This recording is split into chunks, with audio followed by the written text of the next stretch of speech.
बिस्मिल्लाहिर्रहमानिर्रहीम, अस्सलाम वालेकुम नाज़रीन। मैं हूं आपका मेज़बान ख्वाजा अब्दुल मोइज़ और एक नए प्रोग्राम के साथ सुबह है ज़िंदगी के प्लेटफॉर्म पे एक बार फिर से आपकी खिदमत में हाजिर है और तमाम देखने वालों को अपने प्रोग्राम में खुशामदीद कहते हैं। उम्मीद है कि आप लोग बिल्कुल ठीक ठाक होंगे और आपकी सुबह में मज़ीद रोशनी फैल रही होगी। लेकिन वैसे तो आज तो मौसम काफ़ी ठंडा हो रहा है, सूरज कम निकल रहा है, लेकिन बादलों को एंजॉय कर रहे होंगे और मौसम को एंजॉय करेंगे जो काफ़ी खूबसूरत मौसम हो रहा है। गर्मी का एक तोड़ होने जा रहा है, तो बड़ी अच्छी बात है कि अच्छे लोग खुश भी हो रहे हैं, लोग एंजॉय भी कर रहे हैं बारिश को।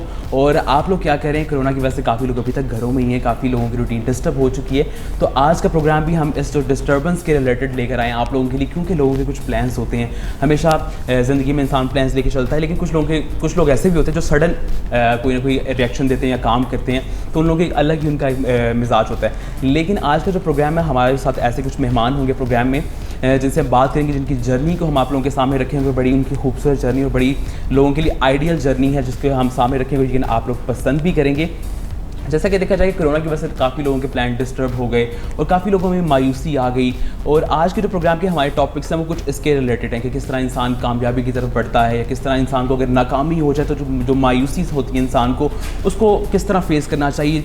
बेशतर ऐसे केसेस सामने आए कि इस कोरोना की वजह से काफ़ी लोग जो है डिप्रेशन का शिकार हो गए। तो बल्कि मैं अगर ऐसा कहूँ तो गलत नहीं होगा कि कोरोना अगर एक पेंडेमिक, तो डिप्रेशन भी एक पेंडेमिक बन के हमारे सामने आया। तो इस पेंडेमिक से हमने किस तरह लड़ना है, क्योंकि कोरोना से हम बार बार कह रहे हैं कि हमने डरना नहीं है, लड़ना है। तो डिप्रेशन और इस तरह के दीगर जो पेंडेमिक्स हैं उनसे भी हमने किस तरह लड़ना है, किस तरह उससे सफ़र करना है, किस तरह हमने मज़ीद सामने बेहतर तरीके से उभर के सामने आना है। तो इन तमाम चीज़ों के बारे में आज हम प्रोग्राम में गुफ्तगू करेंगे।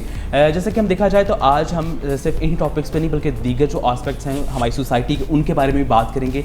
ऑनलाइन क्लासेस जिसके लिए हम तैयार नहीं थे, एजुकेशन सिस्टम जो कि बिल्कुल पलट के रह गया, तस्वीर का वो रुख जो शायद किसी ने सोचा भी ना हो वो देखना पड़ा सबको, और सब लोगों ने इसके साथ सबने फेस भी किया। और सब ऑनलाइन एग्जाम्स जिनके लिए बच्चे तैयार नहीं थे, बहुत सी ऐसी पिक्चर्स, ऐसी वीडियोज़ सोशल मीडिया पर सामने आई जिनमें देखा गया कि बच्चे सड़कों पर बैठ के, जो ट्राइबल एरियाज़ हैं या पहाड़ी इलाके, वहाँ सिग्नल्स की बहुत प्रॉब्लम थी। बच्चों ने पहाड़ों पर चढ़ के, गर्मी में रमज़ान भी गुजरा, उसके बाद अब तो बड़ी ईद आने वाली है, तो काफ़ी लोगों ने मुश्किलात का सामना किया इस कोरोना की वजह से। डिफरेंट अगर हम महल में रहने वाले की बात करें या झोंपड़ी में रहने वाले की बात करें, तो डिफरेंट हर तरह ने, हर बंदे ने अपने मिजाज के मुताबिक से, अपने कह लें अपने काम के हवाले से और अपनी सराउंडिंग जिस तरह की थी उसके मुताबिक डिफरेंट जो एक्सपीरियंसेस थे वो उसने देखे और सामने आए। तो यकीन आप लोगों ने भी कुछ ऐसे एक्सपीरियंसेस देखे होंगे, आपके सामने आए होंगे, जो आप लोगों के लिए शॉकिंग भी होंगे, साथ साथ आपके लिए सबक आपके लिए लेकर आए होंगे। तो आज के प्रोग्राम में हमारे साथ जो शख्सियात मौजूद होंगी उनसे भी हम कुछ सबक सीखने की कोशिश करेंगे। और बल्कि मैं बात करूं तो आज इस तरह से कोरोना की वजह से कुछ ऐसा भी हुआ कि अगर हम मुख्तलिफ चीज़ों को देखें, जहां अगर नुकसान की बात करें कि बहुत सी जानें चली गई, बहुत से जो नुकसान हुए, लेकिन वहाँ ही कुछ ऐसी चीज़ें भी हुई कि लोगों के अंदर एहसास पैदा हुआ, लोगों से दोबारा एक अल्लाह ताला की तरफ लोगों का रजू हुआ। ये तमाम चीज़ें भी जो थी बेहतरी की तरफ हमें लेके जा रही थी, तो ये एक कहलें खुशाइन बात थी। वहीं अगर देखें तो आज मैं जब आ रहा था तो एहसास की बात से मुझे याद आ गया कि मैं सोचा कि वो एग्जांपल भी मैं कोट कर लूँ।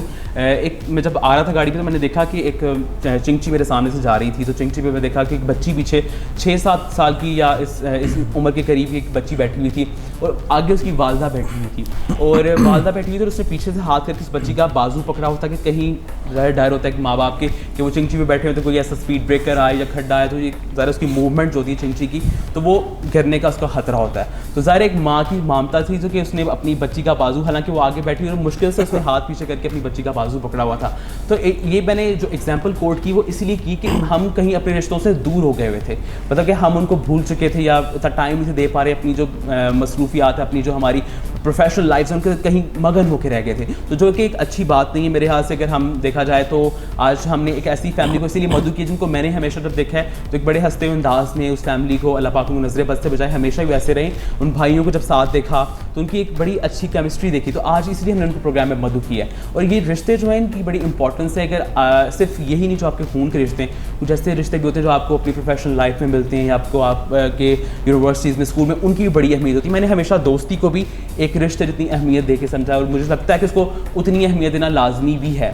जी नाज़रीन, तो इन तमाम एहसासात के बारे में आज के प्रोग्राम में हमने बातचीत करनी है और आप लोगों ने बिल्कुल भी घबराना नहीं है। बिल्कुल हमारे लीडर भी यही कहते हैं, आपने घबराना नहीं है। तो जो सिचुएशन चल रही है कोई मसला नहीं, इंशाल्लाह। वैसे तो अब हम कोप अप कर रहे हैं, काफ़ी इस सिचुएशन से बाहर निकलने की कोशिश कर रहे हैं। और आज की जो हमारी पर्सनैलिटीज़ हैं उनको आपने डिफरेंट चैनल्स पर देखा होगा, और मेरे यहाँ से कोई ऐसा चैनल नहीं जिस पर मैंने उनको ना देखा हो। और तकरीबन हर चैनल पर बैठ के वो अपने तज़किया अपना पेश करते हैं और बड़े कह लें ऐसे अंदाज में अपनी बात जो है लोगों तक पहुँचाते हैं। तो आज हमने प्रोग्राम में उनको मदू किया, तो मेरे साथ सबसे पहले उनको हम वेलकम करते हैं। प्रोग्राम में स्टूडियोज में मौजूद है हमारे साथ वकास अफरेज़ खान साहब मौजूद हैं, जो कि बैरिस्टर हैं। और इनका तारुफ चूँकि बहुत लंबा है, इन्होंने मास्टर्स जो कि 6 कर चुके हैं। उसके बाद मैं जब इनके पढ़ रहा था अपनी प्रोफाइल, तो उन्होंने पॉलिटिकल साइंस में, हिस्ट्री में, इस्लामियात में, उसके बाद इंटरनेशनल रिलेशंस में, तमाम चीज़ों में मास्टर्स कर चुके हैं। उसके बाद लिंकन इनसे इन्होंने बैरिस्टर एट लॉ किया है। तो आज इनसे हम बातचीत करेंगे और जानेंगे कि इनकी जो इतनी जर्नी है और इनकी जो उम्र है वो भी मुझे तो मालूम है, जानेंगे कि इतनी एज में इन्होंने इतना सब कुछ कैसे अचीव किया और कौन सा इनके पास राज है, कौन सा इनके पास ऐसा कुली है, कौन सा इनके पास दम ज़रूर था जिसकी वजह से इन्होंने किया। तो इनको वेलकम करते हैं। अस्सलाम वालेकुम। जी वालेकुम सलाम। Welcome to show. वकास भाई, आपका बहुत शुक्रिया कि आपने वक्त निकाला प्रोग्राम में तशरीफ। Thank you so much for having me on show, it's great honour for me. Thank you so much. इसी के साथ मेरी बाई जार पे हमारे दूसरे मेहमान जो कि वो भी बड़ी खास शख्सियत और एजुकेशनिस्ट हैं, और इसी के साथ सियालकोट में अगर देखा जाए तो सास स्कूल्स की एक चेन को चलाने बड़े खूबसूरत अंदाज में एडवोकेट हैं हाई कोर्ट के। और सबसे बड़े मज़े की बात कि मैंने जिस तरह के भाइयों की बात की थी, तो ये वकास भाई के बड़े भाई हैं, तो आज बड़े भाई का रोब, ये तमाम चीज़ें कैसी हैं उनको भी हम जानेंगे, और साथ उनकी प्रोफेशनल लाइफ कैसी है वो भी जानेंगे। तो हमारे साथ मेरी बाई जानी मौजूद हैं शहजाद अफरेज़ खान। अस्सलाम वालेकुम। वालेकुम सलाम। आपके प्रोग्राम में खुशामदीद कहते हैं। जी thank you very much, I am very grateful to you, it's great honour for me. Like for me, आप लोगों का बहुत शुक्रिया कि आप लोगों ने मेरे साथ आज इस स्टूडियो में मौजूद है। और ये जो आज पैनल मौजूद है, बल्कि मैं यहाँ मेंशन भी कर दूँ कि इनके तीसरे भाई जो कि सबसे छोटे भाई जवाद अफरेज़ खान, उन्होंने भी आज हमें यहाँ ज्वाइन किया था, लेकिन वो किसी मसरूफियत की वजह से ज्वाइन नहीं कर पाए। और उनके साथ बल्कि पर्सनल भी कुछ मुलाकातें हो चुकी हैं और बड़ा अच्छा एक्सपीरियंस उनके साथ भी। वो भी एक कह लें मोटिवेशनल स्पीकर, हमारे तमाम नौजवानों के लिए इंस्पिरेशन और बड़े अच्छे तरीके से सियालकोट में काम कर रहे हैं, और जितनी इनकी चेन है उसको लेके चल भी रहे हैं साथ साथ। अच्छा, आपसे स्टार्ट करूँगा शहजाद भाई, कि जैसा कि आज मैंने अनाउंस किया कि हम कामयाबी नाकामी तमाम चीज़ों को डिस्कस करेंगे प्रोग्राम में। तो सबसे पहले कि एजुकेशन सिस्टम से स्टार्ट करते हैं, क्योंकि आप बतौर एजुकेशनिस्ट भी आप डिफरेंट चैनल पर बैठते हैं, लीगल एनालिस्ट के तौर पे भी। तो जो एजुकेशन सिस्टम है हमारा, जो कि बिल्कुल इसकी तस्वीर का एक रुख बदल गया है, तो क्या हम इसके लिए तैयार नहीं थे? कितना इसने हमें नुकसान पहुँचाया? देखिए, ना सिर्फ पाकिस्तान का एजुकेशन सिस्टम, बल्कि ये जो कोरोना की पेंडेमिक था, इसने पूरी दुनिया के अंदर जो एजुकेशन का निज़ाम जो मुतासिर किया है।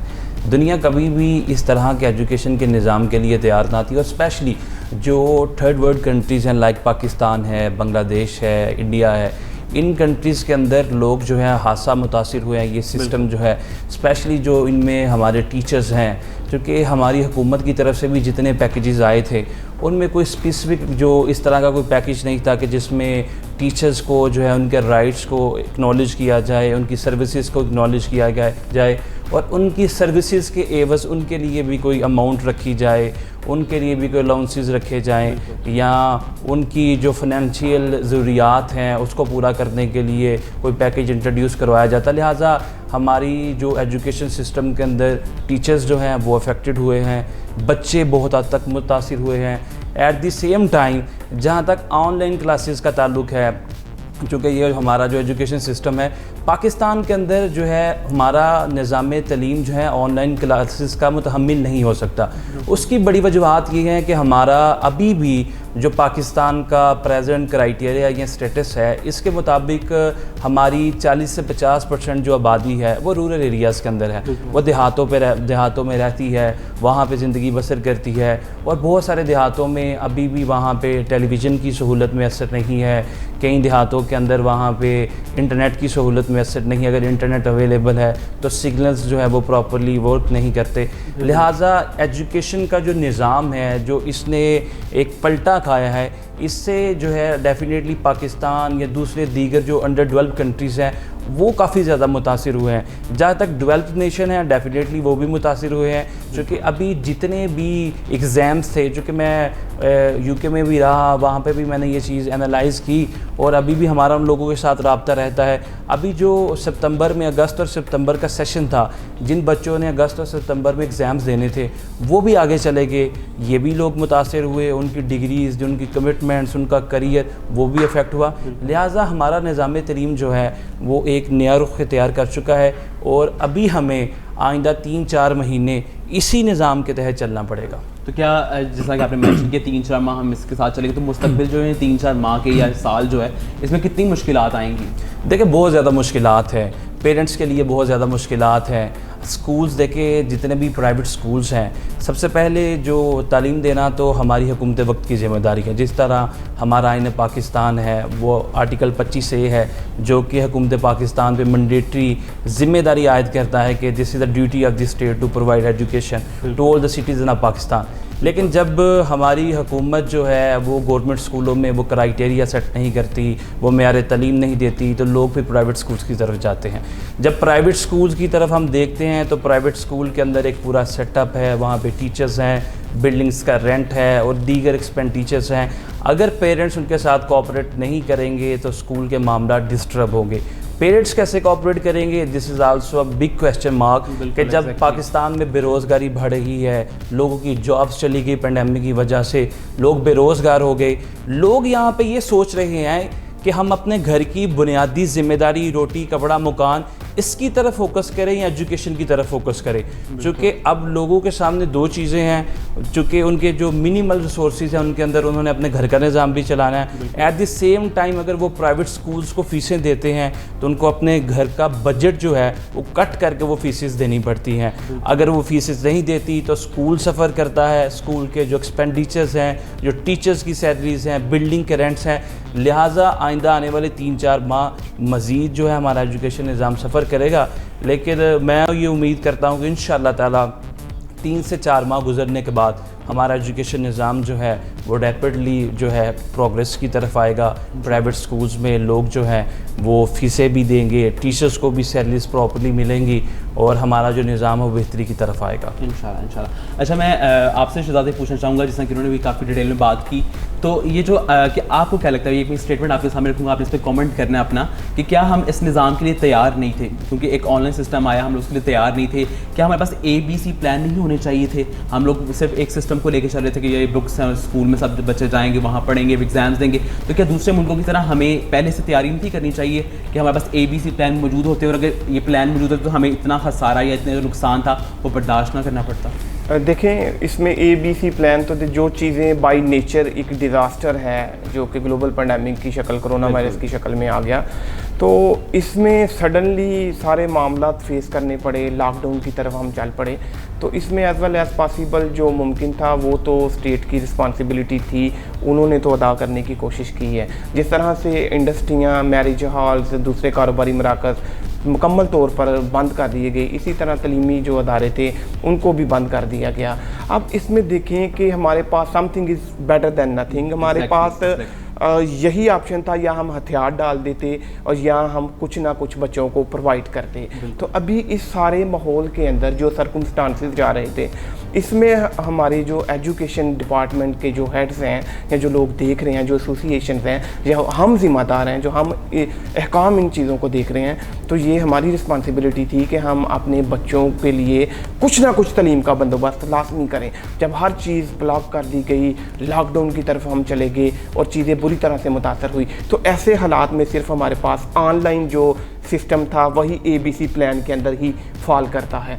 तो इसके ज़रिए हमने ऑनलाइन क्लासेस का आगाज़ कर दिया, हमने at a time WhatsApp groups के अंदर बच्चों को पढ़ाना शुरू कर दिया, और इसके अलावा जो सोशल मीडिया के जो एडवांटेजेस थे वो हमारे टीचर्स ने लिए। और मैं समझता हूँ कि मैं अपने टीचर्स को दिल की अथाह गहराइयों से हराज तहसीन पेश करता हूँ इस सारे मामले में कि देखें, इतने बुरे हालात रहे, इतनी वर्स्ट सिचुएशन रही, और इसके बावजूद भी जो हमारे ये सोल्जर्स हैं, ये टीचर्स हैं, ये बहादुर इस कौम का बहुत बड़ा सासा है, और इन्होंने इस मुश्किल वक्त में ये साबित किया है कि जिस तरह से उन्होंने ऑनलाइन क्लासेस के थ्रू और मुख्तलिफ जो सोर्स थे, जो उनके पास राय थे, उन्होंने इस्तेमाल किया और बच्चों तक अपना मैसेज कन्वे किया। इससे हुआ ये कि बेशक हम 100% नहीं अपना दे सके, उसकी वजह ये थी कि due to lack of basic sources of life, कुछ बच्चों के पास टैब्स नहीं हैं, कुछ के पास टेक्नोलॉजी नहीं है, इंफॉर्मेशन टेक्नोलॉजी नहीं है। जैसे बैरिस्टर वकास साहब ने बात की कि बाज़ लोगों के पास सिग्नल प्रॉब्लम्स हैं,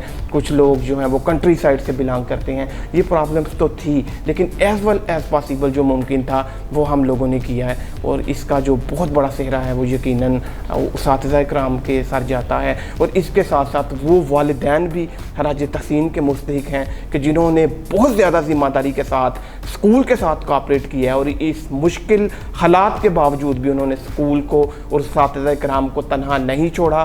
स्कूल में गाहे बगाहे आते रहे, स्कूल के साथ उनका इंटरेक्शन बाकायदा रहा, जिससे जो हमारी नौजवान नस्ल है, जो हमारा मुस्तकबिल है, जो हमारा असासा है, जो हमारा सरमाया है, मेरी मुराद उन स्टूडेंट से है कि जिन्होंने कल को इस मुल्क और इस कौम की भागदौड़ संभालनी है और अपने मुल्क और अपनी कौम का नाम इंशाअल्लाह पूरी दुनिया में बुलंद करना है और उनकी तलीम और तरबियत में कोई कमी वाक़या नहीं हो सकी। तो देखें, हालात, मुश्किलात ये ज़िंदगी में गाहे बगाहे इंसान को फेस करने पड़ते हैं, तो इसका मुकाबला करना चाहिए हंदा पेशानी से, विदाउट आप समझे हथियार नहीं डालने, बोल्डली, फियरलेसली, कर्जियसली इन सारे मामलात को हमने बियर करना है और हम कर रहे हैं। इंशाल्लाह आप देखेंगे कि बहुत जल्द जो global pandemic of corona virus है, ये इंशाल्लाह पाकिस्तान की धरती से, बल्कि आई विश के पूरी दुनिया से इसका खात्मा हो और हम फिर से एक नई सुबह उम्मीद की तरफ चलें। और इंशाल्लाह मुझे उम्मीद है कि एक नई रोशन सुबह हमारे इंशाल्लाह इंतज़ार में और बहुत जल्द वो हमारा मुकद्दर बनेगी इंशाल्लाह। जी, शहजाद भाई ने भी काफ़ी अच्छे तरीके से इस इशू पे बात की, लेकिन हम इसको आगे कंटिन्यू करेंगे। लेकिन यहाँ ब्रेक शामिल करनी, स्टूडियो में हमारे साथ हमारे मेहमान मौजूद हैं, हमारे साथ ही रहिएगा, ब्रेक शामिल करें, ब्रेक के बाद लौटेंगे। देखते रहिए सुबह पर खैर ज़िंदगी।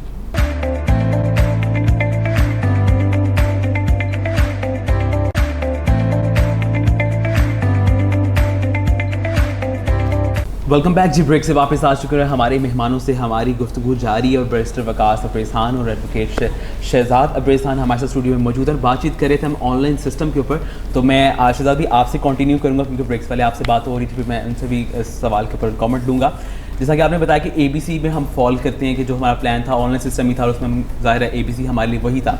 तो अब अगर हम स्कूल से हट के यूनिवर्सिटीज़ की बात करें या कॉलेजेस की बात करें, तो क्या आप समझते हैं कि जो हमारा ABC प्लान था ये हमारे लिए सक्सेसफुल साबित हुआ, कामयाब हुआ? क्योंकि अगर मैं अपनी बात करूँ तो मैं एक यूनिवर्सिटी स्टूडेंट हूँ, तो हम देखते हैं कि बहुत से बच्चों ने बॉयकॉट किया इन ऑनलाइन क्लासेस से, उन्होंने इसमें हिस्सा ही नहीं लिया। तो क्या समझते हैं कि जो हमारा प्लान था, ये जो हुकूमत ने प्लान बनाया कि ऑनलाइन सिस्टम होंगे, या HEC ने जो इंस्ट्रक्शंस दी यूनिवर्सिटीज़ को, तो क्या बीइंग एजुकेशनिस्ट आप क्या समझते हैं कि सक्सेसफुल प्लान था?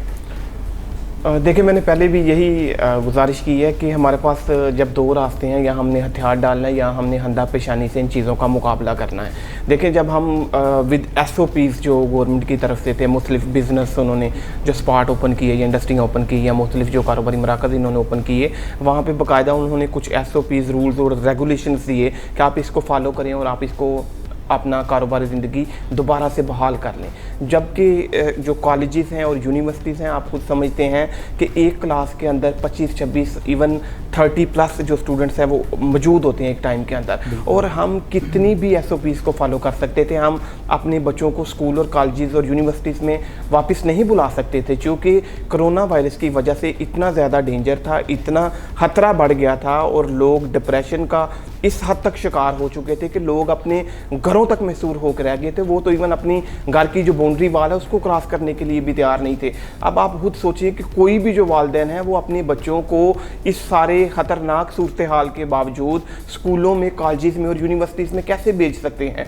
तो इसमें हमारे पास जो ऑप्शन बचता था वो बचता ही सिर्फ ऑनलाइन सिस्टम का था। इसमें जो कॉलेजेस हैं, जो यूनिवर्सिटीज़ हैं, उन्होंने भी अपने बच्चों को ऑनलाइन क्लासेस की ऑफ़र की और उन्होंने उसके लिए जितना भी उनके पास सोर्सेज थे उसके मुताबिक उन्होंने कोशिश की कि हम इनको इन्वॉल्व करें ऑनलाइन टीचिंग के अंदर, ऑनलाइन क्लासेस के अंदर। अब देखिए, जो स्टूडेंट्स ऑनलाइन क्लासेस उन्होंने नहीं ली, वो उसमें शामिल नहीं हुए, उनका इन्फ्लुएंस नहीं रहा उसके अंदर, तो इसमें मेरा ख्याल है कि एज आ स्टूडेंट बीइंग एक पाकिस्तान के ज़िम्मेदार शहरी और एक स्कूल और एक कॉलेज के अच्छे स्टूडेंट होने के नाते ये हमारी ज़िम्मेदारी आयद होती है हमारे ऊपर कि हम इन क्लासेस को लें और इस मुश्किल हालात का जितना भी बेहतर से बेहतरीन सलूशन हमारे पास मौजूद है हम उसका मुकाबला करें। इसके अलावा हमारे पास कोई ऑप्शन नहीं बचता कि या तो हो कि हमारे पास कोई SOPs मौजूद हों इवन प्राइवेट स्कूल एसोसिएशन है या कोई भी एजुकेशन डिपार्टमेंट है, हर शख्स ने, हर एसोसिएशन ने, हर एजुकेशनिस्ट ने इस नाजुक मोड़ के ऊपर उनकी यही राय थी कि स्कूल, कॉलेजेस और यूनिवर्सिटीज़ को फौरी तौर पे बंद कर दिया जाए, इसलिए कि जो हमारे बच्चे हैं उनकी जानें हमारे लिए बहुत ज़्यादा कीमती हैं और तकदीर के साथ साथ तदबीर का करना ये अल्लाह ताला की तरफ से इंसान को हुक्म है और ये सारी जो तदबीर थी ये हमने करनी थी और ये करने के बाद ही जो भी हमारे पास आउटपुट आते उसी के मुताबिक हमने काम करना था। बिल्कुल ऐसे बिल्कुल। अच्छा वकास भी आपसे पूछूंगा क्योंकि देखने में आया कि कुछ ऐसे हमारी क्लासेज इनको प्रमोट कर दिया गया, तो जिनको जैसा कि 9th क्लास थी, 8th क्लास थी और उसके बाद में फर्स्ट ईयर सेकंड ईयर को प्रमोट किया। यूनिवर्सिटी स्टूडेंट का ये मुतालबा रहा, एहतजाज भी हुए, ज़ाहिर है जब एहतजाज हो तो काफ़ी क्राउड इकट्ठा भी हुआ, HEC के ऑफिस के सामने भी एहतजाज हुआ, इस्लामाबाद में भी हुआ। तो क्या आप समझते थे कि यूनिवर्सिटी स्टूडेंट को प्रमोट कर देना चाहिए था, जो इनका मुतालबा था वो जायज़ था? देखिए ये थोड़ा डिफ़िकल्ट था, वो इसलिए कि जो हमारी हायर एजुकेशन है, जिस तरह ग्रेजुएशन में आप देखते हैं कि पाकिस्तान में सबसे ज़्यादा जो सप्लीज आती हैं स्टूडेंट्स की, या जो हमारे बच्चे ग्रेजुएशन लेवल पे जाके वो इंग्लिश में सप्लीज ले लेते हैं, वो क्लासेस फेल कर जाते हैं। अगर वहाँ पे पेंडेमिक की वजह से उनको जो बेनिफिट ऑफ डाउट दे दिया जाए या उनको कोई इस चीज़ का बेनिफिट दे दिया जाए, तो मैं ये समझता हूँ कि ये उससे पहले बहुत सारे ऐसे स्टूडेंट्स हैं जो 3-4 अटैम्प्ट्स करते रहे ग्रेजुएशन में, इंग्लिश की सप्लीज आती, चूँकि हमारे मुल्क का ये कल्चर है, हम लोग भी इन चीज़ों से वाकिफ़ हैं। और अगर उनको ये एडवांटेज दे दिया जाता तो मैं समझता हूँ कि ये ज़्यादा थी। जहाँ तक हमारी जो प्राइमरी सेक्शन है या हमारा 9th-10th का ताल्लुक़ है या हमारे इंटरमीडिएट है, वहाँ पे ये दिया जा सकता था टू सम एक्सटेंट, लेकिन ग्रेजुएशन में, मास्टर लेवल पे या प्रोफेशनल डिग्री में अगर आप लॉ की डिग्री की बात करें, इंजीनियरिंग की डिग्री की बात करें या मेडिकल की डिग्री की बात करें, तो मैं ये समझता हूँ कि दिस वुड बी इनजस्टिस कि अगर इनको ये दे दिया जाता। बिल्कुल बिल्कुल बिल्कुल। जैसा कि तमाम स्टूडेंट्स सुन रहे होंगे और ये समझ भी गए होंगे कि उन्होंने भी ये तमाम चीज़ें कह लें से गुजर के गए, बीइंग एजुकेशन आपको अच्छा मशवरा दे रहे हैं। अब तो वैसे लेकिन अगर ये हुकूमत ये दे देती तो डेफिनेटली उनके वोट्स बैंक जो थे ना उसमें काफ़ी इजाफा होता, क्योंकि ये हुकूमत जो थी इनका नारा ही ये था कि हम यूथ को एम्पावर करेंगे, यूथ के लिए प्रोजेक्ट्स बनाएंगे, यूथ के लिए हम अपने प्रपोजल देंगे। तो अगर आउट ऑफ द वे ये उनको दे देती तो हमारी जो यूथ थी डेफिनेटली वो उसी से बगले बजाती और उनके लिए बहुत बड़ा जो है एक मौका होता कि वो प्रमोट हो जाते, तो इनके वोट बैंक्स में जो है वो तो इजाफा हो सकता था। लेकिन अगर तलीमी लिहाज से देखा जाए तो मैं ज़रूर कहूँगा कि ये जो नहीं देना चाहिए। बिल्कुल। मैं जी जनाब। तो अच्छा वकास भाई, अब जैसा कि हमने यंगस्टर्स के इशूज़ की तो बात की, अब थोड़ा सा हम घरेलू इशूज़ की भी बात कर लेते हैं। ज़रा अभी हम सब तमाम किसी घरों का हिस्सा हैं, सोसाइटी का हिस्सा हैं, तो हम ये चीज़ ऑब्ज़र्व करते हैं, ऑब्जर्वेशन से सीखते ही हैं। तो ये जो पेंडेमिक था कोरोना, इसके अलावा एक ऐसा पेंडेमिक भी सामने आया, पहले भी था लेकिन ज़्यादा इसकी कह लें अब केसेस सामने आए, जैसा कि हम डिप्रेशन की मैं बात कर रहा हूँ, तो ज़्यादा लोग मेरे ख्याल से डिप्रेशन का शिकार भी हो गए। तो आपको नहीं लगता कि कुछ मतलब कि आम लोगों को अभी भी लोग इसका शिकार हैं और इससे बाहर निकल नहीं पाए, तो किस तरह अपनी रूटीन को रखें कि इसके डिप्रेशन से ज़रा हम, क्योंकि आप एज अ मोटिवेशनल स्पीकर मैं चाहूँगा कि आप इसे थोड़ा सा बताएँ कि किस तरह हम जो है डिप्रेशन से हम बच सकते हैं? देखिए सबसे पहले तो नमाज़ पढ़नी चाहिए, और जिस पेंडेमिक के दौर में एक अल्लाह ताला की ज़ात की तरफ से बहुत बड़ी आजमाइश है, और मोमिनों के लिए, मुसलमानों के लिए, हम जैसे गुनाहगार इंसानों के लिए अल्लाह ताला की ज़ात ने जो आजमाइश रखी है, इसमें सबसे इम्पोर्टेंट बात यह है कि हम नमाज अदा करें और मुश्किल औक़ात में सब्र करें और अल्लाह ताला की ज़ात का शुक्र भी अदा करें कि उसने हमें अगर ये जो कोरोना से बचा के रखा है, या हमारी फैमिली को, हमारे अहलो याल को अगर हम महफूज हैं, और जिन लोगों को ये कोरोना हुआ है हम उनके लिए भी दुआ गो हैं कि अल्लाह ताला की ज़ात उनको और उनके अहलियाना को इससे छुटकारा दे। जहाँ तक डिप्रेशन को ख़त्म करने की बात है, मैं आपको अपनी रूटीन ज़रूर शेयर करूँगा कि कोरोना वायरस के अंदर ये जो 2 से 3 जो गुज़िश्ता माह, मैं जब यूके से स्टडी करके वापस आया तो मैंने 2 से 3 माह जो है मैंने किताबों के साथ बहुत ज़्यादा एसोसिएशन, एफिलेशन अपनी जो है इख्तियार की इन 2-3 माह के अंदर। और जितना ज़्यादा मैं स्टडी मेरे ख्याल में मैंने कोरोना के टाइम पे किया, मैंने इससे पहले कभी भी नहीं की थी। इससे पहले मैं डिग्रीज़ करता रहा, मैं रातों को भी पढ़ता रहा, लेकिन कोरोना में एक तो कलम और किताब का जो साथ था वो मज़ीद मजबूत और मरबूत हुआ। एट द सेम टाइम अल्लाह ताला की ज़ात के साथ जो नमाज से और अल्लाह ताला की ज़ात से जो मोहब्बत का, बंदगी का, अताअत का जो ताल्लुक़ था वो भी ज़्यादा मजबूत हुआ। लिहाजा जहाँ पे जो कहते हैं कि ब्लेसिंग इन डिस्गाइज़, कि ये एक वही चीज़ है कि है तो आजमाइश है, लेकिन इसने हमें अल्लाह ताला की ज़ात के करीब किया है और हमें ये भी बताया है कि ये कोरोना वायरस जैसी चीज़ है, जो एक वायरस है, वायरस एक ऐसी चीज़ है जो शायद माइक्रोस्कोप से भी नहीं देखा जा सकता, इतनी ये छोटी सी चीज़ है। और अल्लाह ताला की ज़ात कादिर मुतलक है कि एक वायरस से पूरी दुनिया को हिला के रख दिया है। ये चीज़ हमारे ईमान को भी मजबूत करती है। और एक चीज़ ये भी कि ये ज़िंदगी ख़त्म हो जानी है, लिहाजा हमें ये इन अयाम के अंदर नमाज़ पढ़नी चाहिए, अल्लाह की इबादत करनी चाहिए, रुकू व सुजूद करना चाहिए। और स्पेशली अगर हम इस वक्त फ्री हैं, हमारे पास टाइम है, हम अपनी फैमिली को टाइम दें, हम अपने बहनों भाइयों को टाइम दें, हम अपने माँ बाप को वक्त दें, और अपना जो हमारा एक फैमिली के साथ ताल्लुक़ है वो मज़ीद स्ट्रेंथन करें। क्योंकि आजकल के अफरा तफरी के दौर में हमारे पास वक्त नहीं है कि हम अपने बहन भाइयों के पास बैठें। कमर्शलाइज का दौर है, इंडस्ट्रियलाइजेशन का दौर है, लोग ज़्यादा से ज़्यादा कॉम्पिटिशन्स में आते हैं और अपनी जो जिस भी वो पोस्ट पे हैं वो मज़ीद चाह रहे हैं कि इसमें मज़ीद हम प्रमोशन लें, मज़ीद आगे बढ़ें। लिहाजा ज़िंदगी की इस दौर में और कामयाबी की इस दौड़ में कहीं ना कहीं ये जो हमारे जो रिश्ते थे वो पीछे रहते जा रहे थे। लिहाजा कोरोना वायरस के कोविड-19 ने एक आपको वक्त दिया है कि आप अपने घर वालों के साथ वक्त गुजारें, आप अपने बहन भाइयों की सुने, आप अपने माँ बाप की सुने। और मैं ज़रूर बोलूँगा जितने भी मेरे दोस्त हैं आपके जो टीवी चैनल के तवज्जुह से कि इस दौर के अंदर खुदारा कम सोशल मीडिया का इस्तेमाल करें, सोशल मीडिया का इस्तेमाल कम करें, ताकि जब आप सोशल मीडिया का इस्तेमाल ज़्यादा करते हैं और आप खबरें देखते हैं, डिफरेंट चीज़ें देखते हैं, तो आपका जो पीस ऑफ माइंड है वो डिस्टर्ब होता है।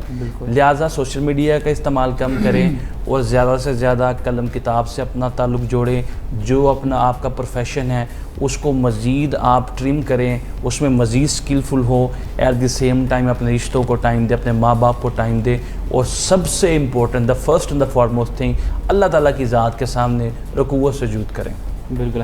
जैसे सोशल मीडिया की बात की तो जब मैं सोशल मीडिया आपका देख रहा था तो मुझे बड़ा अच्छा कैप्शन देखने को मिला, the pessimist see difficulty in every opportunity, the optimist sees opportunity in every difficulty. तो ये बड़ी अच्छी बात आपने लिखी हुई थी कैप्शन पे। तो किस तरह तलाश करते हैं आप जो डिफ़िकल्टी में भी अपॉर्चुनिटीज़ को? देखिए, हर डिफ़िकल्टी जब भी कोई भी आती है तो उसमें अपॉर्चुनिटीज़ भी आती हैं डेफिनेटली। ये जो डिफ़िकल्टी थी कोरोना में, जहाँ पे बहुत सारे दीगर प्रोफेशन में ज़वाल आया, तो आप देखते हैं कि जो लोग जिनके मेडिकल स्टोर से, जिनके वेलफेयर शॉप से, उन लोगों ने बहुत ज़्यादा अर्न भी किया। एट द सेम टाइम बहुत सारे ऐसे बिजनेसेस थे, जिस तरह हम देखते हैं कि जो टेक अवे का बिज़नेस था, जो पिज़्ज़ा, जो लोग पिज़्ज़ा बर्गर इन चीज़ों से वाबस्ता हैं, ये जिनके होटल्स हैं, रेस्टोरेंट्स हैं, उनका काम बहुत ज़्यादा इम्प्रूव हुआ। तो जहाँ पे क्राइसिस के अंदर डिफ़िकल्टीज़ आप देखते हैं, एट द सेम टाइम वहाँ पे कुछ लोगों के लिए ये अपॉर्चुनिटीज़ भी होती हैं। और ये आप पे डिपेंड करता है कि क्राइसिस के अंदर आप अपॉर्चुनिटीज़ को कैसे सीक आउट करते हैं, कैसे आप तलाश करते हैं कि इन क्राइसिस की सिचुएशंस के अंदर आप कौन सा ऐसा काम करेंगे जिससे जो है वो आप तरक्की की तरफ जाएंगे या आपके लिए वो फेयर अपॉर्चुनिटी बनेगी। अच्छा वकास भाई, तो काफ़ी डिटेल में अपनी रूटीन बताइए कि ना आप लोग इसको अगर अपनाते हैं तो आप लोगों के लिए फ़ायदेमंद साबित होगी। अच्छा शहजाद भाई से पूछिए, शहजाद भाई जैसा कि आपने क्या रूटीन थी, क्योंकि स्कूल वगैरह भी थे जा रहे और फिर वक्तन जाते भी होंगे, लेकिन क्या रूटीन थी वैसे, अमूमन क्या चल रहा था इस कोरोना के दौरान, या किस तरह आपने रूटीन गुजारी? देखें, कोरोना की वजह से रूटीन ख़राब थी और सुबह लेट उठना और रात को लेट सोना, ये तो शेड्यूल ऑफ लाइफ बन गया था। और लेकिन अल्लाह का शुक्र है, जैसे इन्होंने कहा कि इस सारे माहौल के अंदर हमें चाहिए कि हम जो कुर्ब इलाही है उसको हासिल करें और अल्लाह ताला के हजूर गिड़गिड़ाएँ, रोएं और अपने गुनाहों की माफ़ी तलब करें और अल्लाह ताला से बिलखसूस ये दुआ करें कि अल्लाह ताला ये कोरोना के जो हालात वाक़यात हैं और जो लोग इससे मुतासिर हो रही हैं, जो इतनी कीमती जानें कोरोना की वजह से जा रही हैं, अल्लाह ताला हमारे मुल्क को इस वबा से महफूज रखे। तो रुकू सजूद का सिलसिला अल्हम्दुलिल्लाह जारी रहा और मैं अल्लाह का करोड़ शुक्र अदा करता हूँ कि मैंने इन कोरोना के दिनों में और ख़ास तौर पे अपनी रूटीन के अंदर पहले कभी 5 नमाज़ें पढ़ लेता था और कभी कभी नमाज छूट भी जाती है। इंसान है, गलतियों के पुतले हैं, स्टैचू ऑफ मिस्टेक है, लेकिन अल्हम्दुलिल्लाह तहज्जुद भी पढ़ने की कोशिश की है और लेट आवर तक पहले तहज्जुद अदा की, फिर कुरान पाक की तिलावत और फिर उसके बाद फ़जर की नमाज़ अदा करनी, फिर फ़जर के बाद मोस्टली सोना और सुबह फिर लेट उठना, फिर लेट उठने के बाद जैसे उन्होंने बार बार हमें बताया जा जा रहा था कि अपनी इम्यूनिटी को स्ट्रांग करें, इम्यूनिटी स्ट्रांग हो तो कोरोना वायरस के जो अटैक्स हैं या उसकी जो वो स्प्रेड बॉडी में होता है वो उसकी जो अटैक्स हैं उसमें डेफिशिएंसी हो सकती है।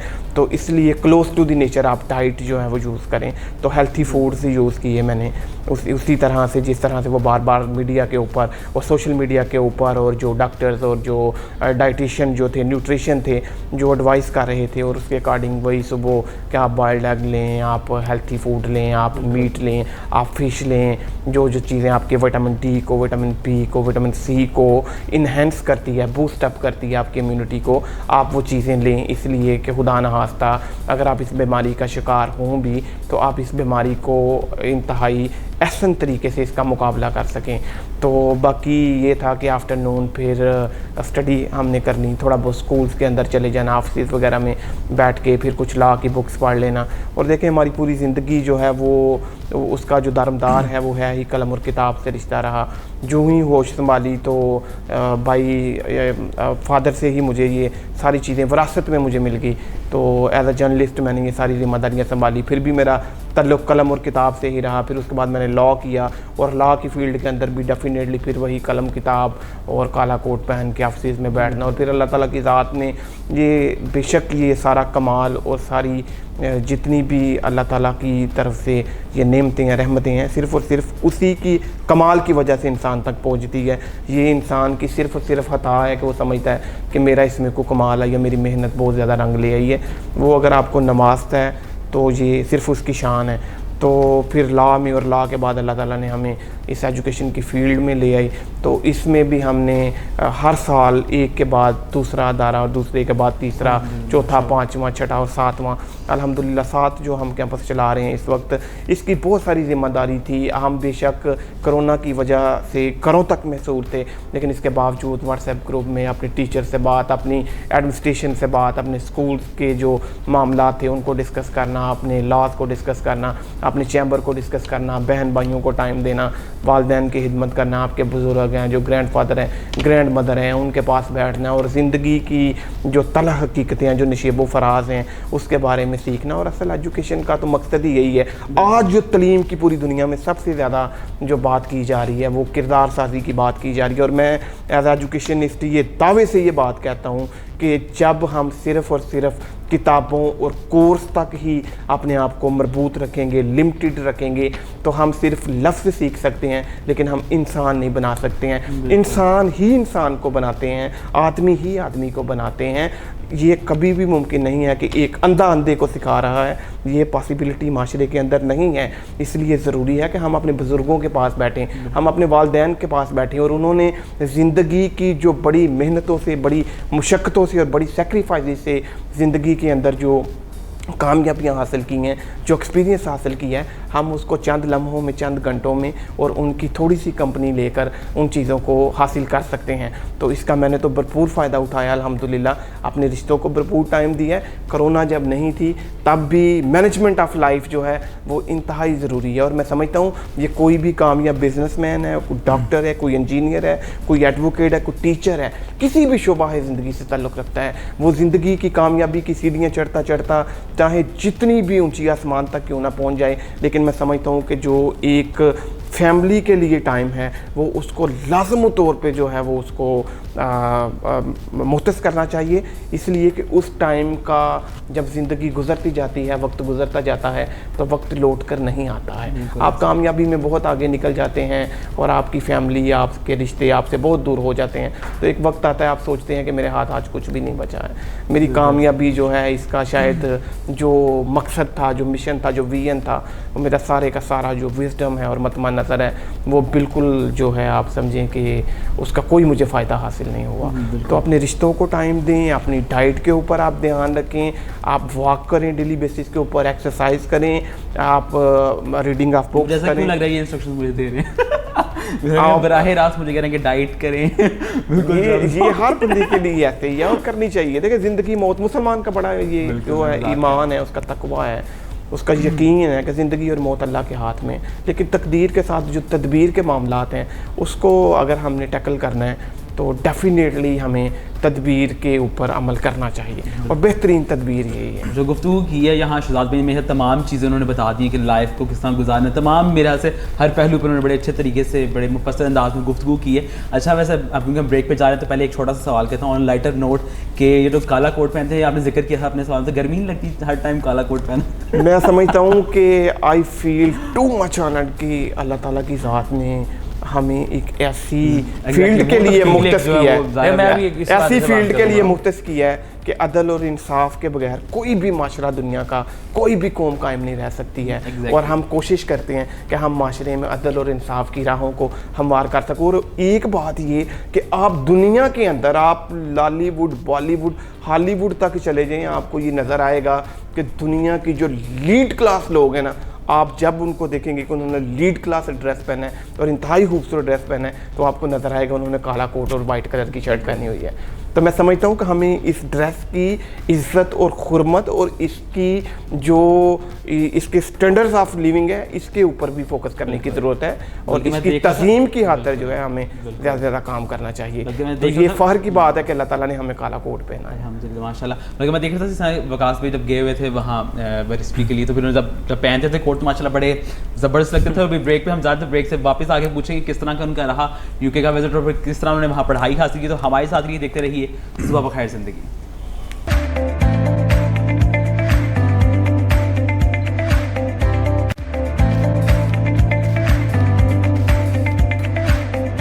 वेलकम बैक नाज़रीन, ब्रेक से वापस आ चुकी एक बार फिर आपकी खिदमत में हाजिर और हमारे ये स्टूडियो में हमारे बड़े बेहतरीन मेहमान और बड़ी बेहतरीन गुफ्तगू उनके साथ जारी है। तो अब जो सवालों का सिलसिला है उसको थोड़ा सा हम मज़ीद लाइटर नोट पे लेके चलते हैं। तो जिस तरह मैं वकास भाई की तरफ बढ़ूँगा, तो वकास भाई जिस तरह कि आप बैरिस्ट्री के लिए गए और लिंकन से जहाँ से कायद आज़म ने भी अपनी बैरिस्ट्री मुकम्मल की, तो कोई ऐसा एक्सपीरियंस है? क्योंकि कायद आज़म के बड़े ऐसे किस्से मशहूर हुए थे जो कि उन्होंने अंग्रेज़ों के साथ उनकी जो गुफ्तगू थी उसका अंदाज़ बड़ा ऐसे था, बोल्ड तरीके से। पहले उन्होंने फेयरलेसली और करेजलेस की बात करते थे, तो आपका कोई ऐसे कोई मज़े का एक्सपीरियंस हुआ हो वहाँ? देखिए, सबसे पहले मैं आपको ये ज़रूर बताऊंगा कि लिंकन के बारे में थोड़ा सा, कि कायद-ए-आज़म मोहम्मद अली जिन्ना और अल्लामा इकबाल लिंकन के मेंबर हैं और मेरे लिए ये बहुत बड़ा ऑनर था और मेरा ये ज़िंदगी का सबसे बड़ा ख्वाब था। चूँकि जब मैं छोटा था और स्पेशली जब मैं 9th-10th पे था, तो उस वक्त ही मेरे जो फादर हैं उनका ये मेरी ज़िंदगी में उन्होंने एम सेट किया कि आप बेटा बैरिस्टर बने। तो उस वक्त मुझे बैरिस्ट्री के बारे में कोई खासा नॉलेज नहीं था, लेकिन चूँकि हम 9th और 10th में कायद-ए-आज़म और अल्लामा इकबाल का मज़मून पढ़ते थे, तो उसमें कैटेगोरिकली उनकी जब हम क्वालिफ़िकेशन की बात करते हैं या पढ़ते हैं उस बारे में, तो वहाँ पे कायद-ए-आज़म के साथ भी ये लिंकन की मेंबरशिप एसोसिएट है एट द सेम टाइम जो अल्लामा इकबाल भी लिंकन के मेंबर हैं। और जब मैं वहाँ पे लिंकन गया तो जो खुशी और जो मुसरत मैंने फ़ील की कि मैंने वो ख्वाब जो आज से 15 साल पहले देखा था और वो ख्वाब बड़ी मुश्किलात, बड़ी डिफ़िकल्टीज से गुज़रने के बाद में वो हासिल किया। चूँकि अब मैं मैरिड हूँ, घरेलू ज़िम्मेदारियाँ हैं, यहाँ पे टीवी चैनल्स के साथ वाबस्तगी है, वकालत के साथ एसोसिएशन है, फिर स्कूल्स भी देखने, एट द सेम टाइम ये सारी चीज़ें आप छोड़ के आप जब बैरून मुल्क जाते हैं, यूके में जाएं, अपनी सारी एक्टिविटीज़ को छोड़ के और वहाँ पे स्टडी पे फोकस करें, ये एक बहुत डिफ़िकल्ट जॉब है। लेकिन मैं ये समझता हूँ कि अगर आपका ख्वाब बड़ा है और आप डिटरमिन्ड हैं और आप ये समझते हैं कि आपका जो ख्वाब है आप उसको अचीव कर सकते हैं, तो you must keep on struggling, फिर आपको स्ट्रगल करनी चाहिए। और ये मेरा ख्वाब था कि मैं लिंकन जो है कायद-ए-आज़म की बार है, अल्लामा इकबाल की बार है और मैं हमेशा उनको आइडियल वकालत में समझता हूँ। और जिस तरह शहजाद साहब ने बात की कि काला कोट जो है हमारा फ़ख्र है, और मुझे फ़ख्र महसूस होता है कि इस मुल्क का तसव्वुर देने वाले अल्लामा इकबाल बज़ाते खुद एडवोकेट थे, बज़ाते खुद बैरिस्टर थे और वो काला कोट पहनते थे।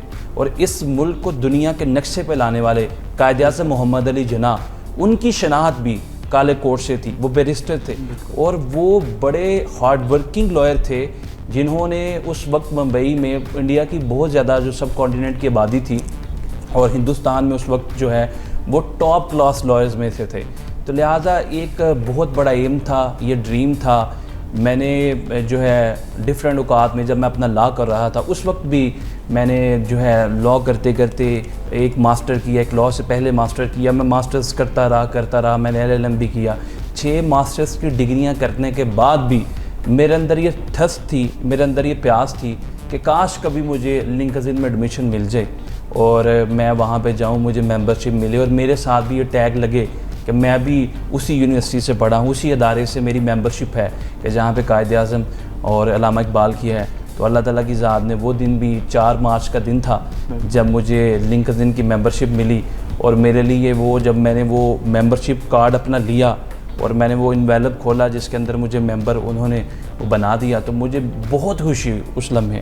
और जहाँ तक यूके की बात है कि जो वहाँ पे जो इंसिडेंट्स हैं या वहाँ पे कोई अच्छी यादें, तो वो मैं ज़रूर बताऊँगा आपको कि जो वहाँ पे हमने जो ट्रैवलिंग की, जो पब्स जो हमने वहाँ पे ट्यूब्स के अंदर या ट्रेन्स के अंदर, वो बड़े यादगार लम्हात थे। बहुत ज़्यादा एंजॉय किया, क्योंकि पाकिस्तान के अंदर हमें चांसेस नहीं मिलते कि हम बसेस में ट्रैवल करें, हम ट्रेन्स में ट्रैवल्स करें। वहाँ पे इतनी अच्छी ट्रैवलिंग फैसिलिटीज़ हैं, और ट्रेन के अंदर ट्रैवल करना, ट्यूब्स के अंदर ट्रैवल करना, पैदल चलना, इतना का खूबसूरत मुल्क है और यूनाइटेड किंगडम जो है। और मैंने बहुत इंजॉय किया स्टडी के लिहाज से। दुनिया की बेशुमार जो हस्तियां हैं वो वहाँ से लिंक्डइन के साथ मेंबरशिप। और सबसे बड़ा एजाज़, ये बहुत कम लोगों को इसकी इन्फॉर्मेशन है कि लिंक्डइन के अंदर जो है वो 2 स्टैचूज़ हैं। एक स्टैचू जो है वो यूके यूनाइटेड किंगडम के जो साबका प्रेसिडेंट हैं उनका है, सॉरी जो उनके बादशाह हैं उनका है।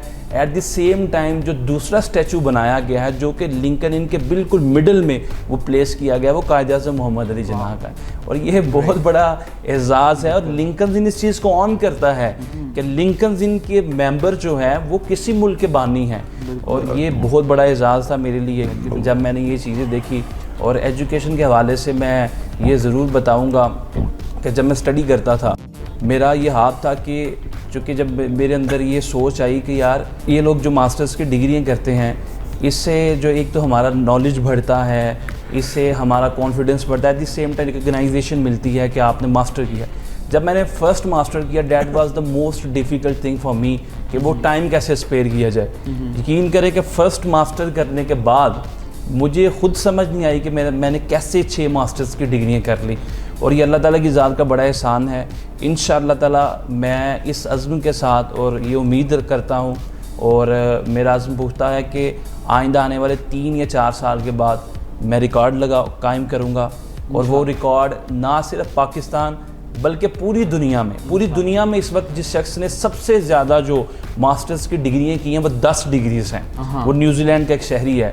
आप Guinness record books of record में जाएं तो वहाँ पे आप सर्च करें तो 10 मास्टर्स डिग्री हैं। और उसने जब 10 मास्टर्स डिग्रियाँ की तो गालिबन वो 46 ईयर्स ऑफ एज का था। तो मेरा ये ख्वाब है कि जी मैं पाकिस्तान को रिप्रेजेंट करूँ और जो इंटरनेशनल रिकॉर्ड बुक है उसमें अपना रिकॉर्ड दर्ज करवाऊँ। चूँकि लोग जो है डिफरेंट एस्पेक्ट्स के हवाले से डिफरेंट प्रोफेशंस के अंदर जो है वो रिकॉर्ड कायम करते हैं, लेकिन मैं ये समझता हूँ कि अगर तालीम के हवाले से कोई जो कारनामा सर अंजाम दिया जाए, चूँकि मेरा ख़ुद इस चीज़ पे बड़ा इत्तेकाद है कि इल्म एक ऐसी चीज़ है जो कि आपको ज़िंदगी गुजारने की करीने सिखाता है, जो हलाल व हराम में तमीज़ सिखाता है। नबी सल्लल्लाहु अलैहि वसल्लम की हदीस है कि इल्म जो है ये हलाल व हराम में तमीज़ सिखाता है, अहले जन्नत का रास्ता बताता है, ये वहशत में मोहब्बत व उन्स पैदा करता है, ये तन्हाई का साथी है, ये दोस्तों का दोस्त और दुश्मनों के मुकाबले में एक बेहतरीन और मौसर हथियार है। अगर आप इल्म की बात करते हैं तो गोया आप खुदा की बात करते हैं, खुदा की हम्द करते हैं, खुदा की किबरियाई करते हैं। और कुरान पाक की पहली वही की पहली आयत का पहला हर्फ भी हमें इल्म की अहमियत और इल्म की अफादियत बताता है। तो हमारी ज़िंदगी में जो सबसे इम्पोर्टेंट चीज़ है बतौर मुसलमान और बतौर मोमिन, वो इल्म है। ये सबसे बेहतरीन हथियार है। आप देखें कि सहरा और रेगिस्तान को गुलशन व गुलिस्तानों में बदलने वाले, पहाड़ों के सीने चीर के दूध की नहरें निकालने वाले, या कायनात को नित नई इजादात से ममूर करने वाले जितने भी लोग थे, इनके अंदर क्या क्वालिटी थी। अब डिफरेंट जो साइंटिस्ट थे, एडिसन था, किस बेस पे इन्होंने इतने बड़े कारनामे सर अंजाम दिए, वो इल्म की वजह से। और जो हमारे कुरान मजीद का पैगाम है वो रिसर्च है, इल्म और साथ में रिसर्च।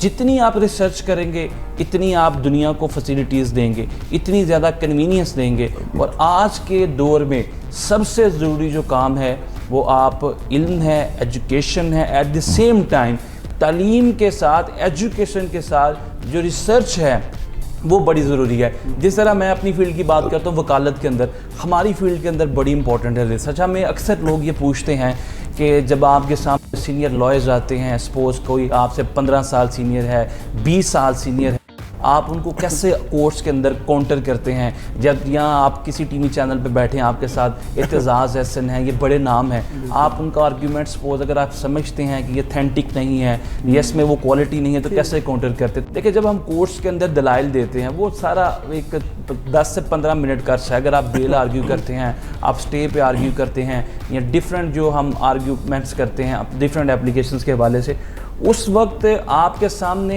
चाहे 20 साल सीनियर शख्स खड़ा है या 25 साल सीनियर बैरिस्टर खड़ा है, वो जो एक अरसा है 15 से 20 मिनट का, उसमें जिस शख्स ने ज़्यादा रिसर्च की है, जिस शख्स ने ज़्यादा पढ़ा है, वो हावी आ जाएगा। इसलिए आप एजुकेशन के साथ अपनी रिसर्च को स्ट्रॉन्ग करें। और मौला अली का कौल है कि इंसान की जो तहलीक का मकसद तस्हीर कायनात है, और तस्हीर कायनात कैसे मुमकिन है? ये रिसर्च से मुमकिन है। कुरान भी कहता है अफला तफक्करून अफला तदब्बरून, क्या तुम तफक्कुर नहीं करते, क्या तुम तदब्बुर नहीं करते? तफक्कुर करें, तदब्बुर करें और रिसर्च करें। जितने भी डॉक्टर्स हैं रिसर्च करें, वकला हैं रिसर्च करें, इंजीनियर्स हैं रिसर्च करें। ये सबसे इम्पोर्टेंट चीज़ है जिससे आप कायनात को एक नई राहों की तरफ लेके जाते हैं, एक नई राह का तयन करते हैं। और जितनी भी दुनिया में इजादात हुई हैं, इन्वेंशंस हुई हैं, these all the results of the research, ये आउटकम है रिसर्च का।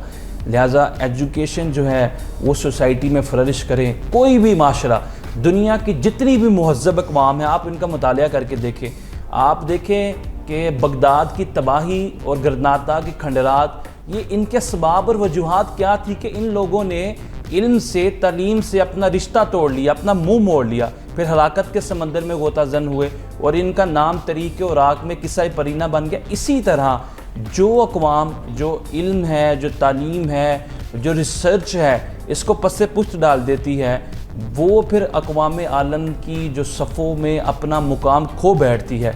लिहाजा अगर हम चाहते हैं हमारी यूथ, अगर देखें पाकिस्तान के अंदर वसाइल इस वक्त बहुत कम है, लेकिन आप देखें कि जिस मुल्क में चने चावल की रेडी लगाने वाला, रिक्शा चलाने वाला और तंदूर पे रोटियां लगाने वाला भी महदूद तरीन वसाइल के बावजूद भी पहली, दूसरी और तीसरी पोजीशन हासिल करे, वो मट्टी कितनी ज़्यादा जरहेज़ है। जिस मुल्क में अरफा करीम जैसी बच्चियाँ 9 साल की उम्र में सॉफ्टवेयर डिज़ाइन करे, नसीम हमीद की मिसाल हमारे सामने है कि जिम्नेज़ियम जाने तक का किराया उसके पास नहीं था, लेकिन जनूबी एशिया की तेज़ रफ्तार लड़की करार पाई।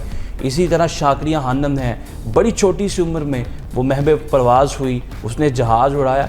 ये सारी एग्जांपल्स हमारे सामने हैं। वसाइल की कमी होने के बावजूद भी हमारी ये मट्टी बड़ी जरहेज़ है। इकबाल ने कहा था ज़रा नम हो तो ये मट्टी बड़ी जरहेज़ है साकी।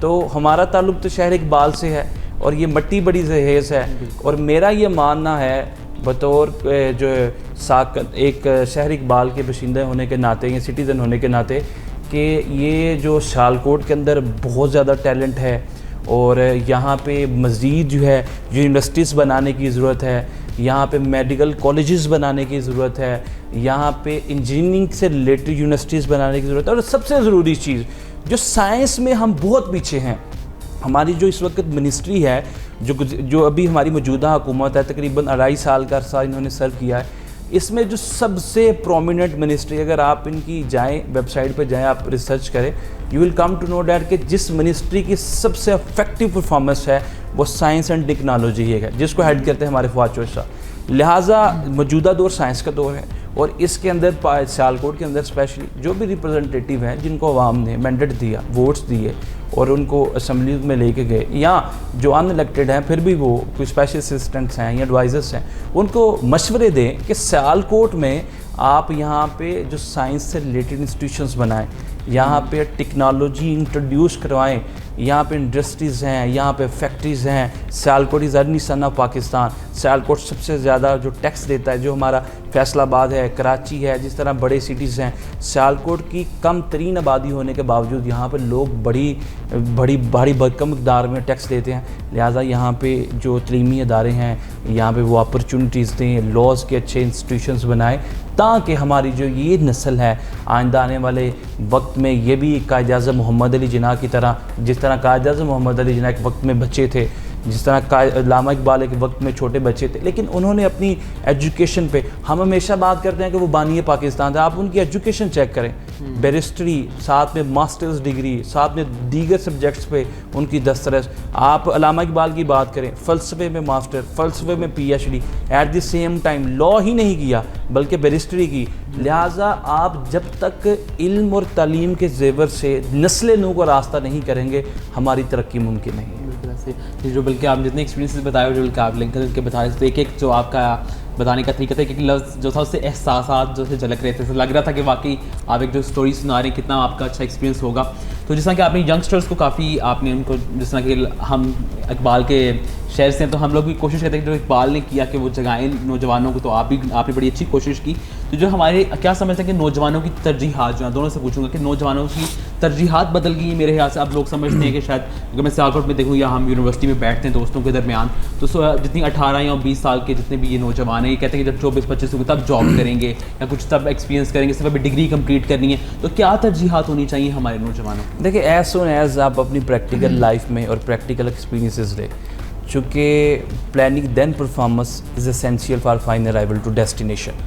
आप सिर्फ प्लानिंग करते रहते हैं, मैं 24 साल की उम्र में ये करूँगा, मैं 26 साल में ये करूँगा, परफॉर्मेंस बड़ी ज़रूरी है। प्रैक्टिकली और प्रैग्मेटिकली अपने ख्यालात को आप जब तक हकीकत का रूप नहीं देंगे, आप कभी भी कामयाब नहीं हो सकेंगे। हम थ्योरी में पढ़ते हैं कि पानी में हाथ डालें, गर्म पानी में हम हाथ डालते हैं, हमारा हाथ जल जाता है, लेकिन एट द सेम टाइम जब तक आप प्रैक्टिकली गर्म पानी में हाथ नहीं डालेंगे, आपको एहसास नहीं होगा, आप बेहतर एनालाइज नहीं कर सकते। एट द सेम टाइम हमारे बहुत सारे नौजवान हैं, थ्रेटिकली जब वो स्टडी में हैं, उनकी थ्योरीज़ हैं, उनके थॉट्स हैं, वो बड़े ज़बरदस्त हैं, लेकिन अनटिल अनलेस वो प्रैक्टिकल लाइफ में अपने आप को आगे नहीं लेके आएंगे, एफर्ट नहीं करेंगे, मेहनत नहीं करेंगे, उनकी ज़िंदगी का कोई फ़ायदा नहीं। और मैं एक और यहाँ पे बात करूँगा, और स्पेशली जब मैंने भी स्टार्टिंग में आप जब प्रैक्टिकल लाइफ में आते हैं तो आपको बहुत सारे चैलेंजेस का सामना करना पड़ता है। आपके सीनियर्स हैं, कुर्ब जवार में दोस्त हैं, कुछ तो बहुत ज़्यादा अप्रिशिएट करते हैं,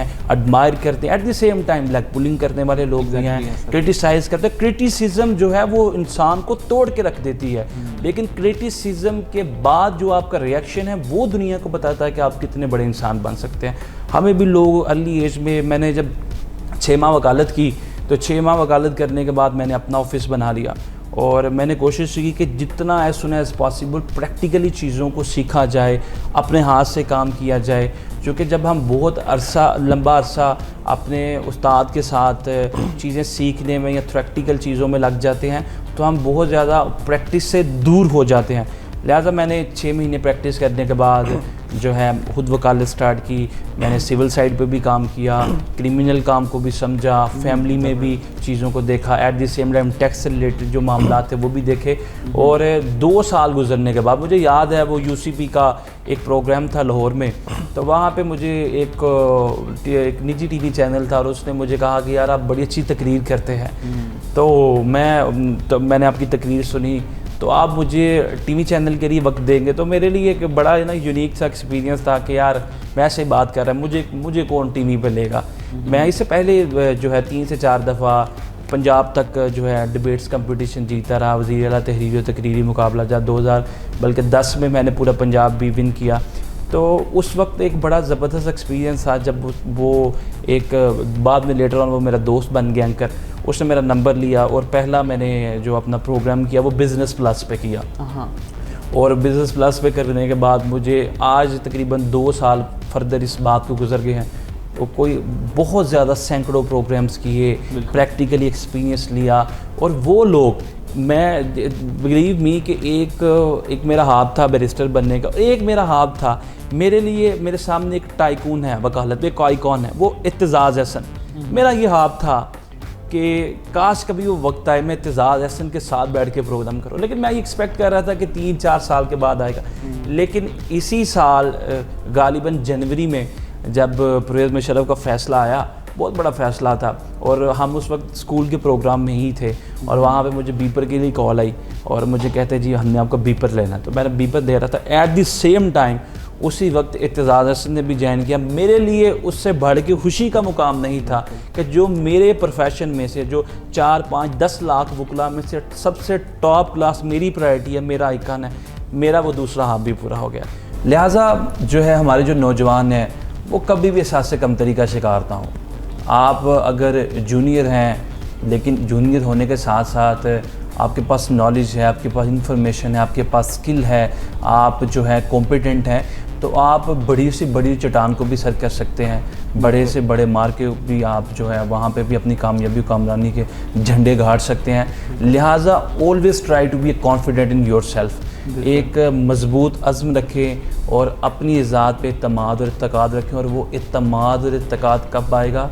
जब आपके अंदर कोई चीज़ होगी, आपके अंदर इंफॉर्मेशन होगी, नॉलेज होगा, इल्म होगा, जो चीज़ें आपने सीखी हैं जब वो आप बयान करेंगे फिर लोग डेफिनेटली आपको अप्रिशिएट भी करेंगे। बिल्कुल बिल्कुल। अच्छा वकास भाई तो काफ़ी डिटेल में बताया, बल्कि मैंने स्टार्ट पे कहा था कि आप दोनों को कमेंट लूँगा, तो आप अपने पर्सनल एक्सपीरियंसेस की रोशनी में कि क्या तरजीहात होनी चाहिए एक नौजवान की? देखिए, नौजवान को सबसे पहले तो चाहिए कि वो इस सोसाइटी के लिए जो उसका वजूद है वो नेकनामियों का पेशहमा साबित हो।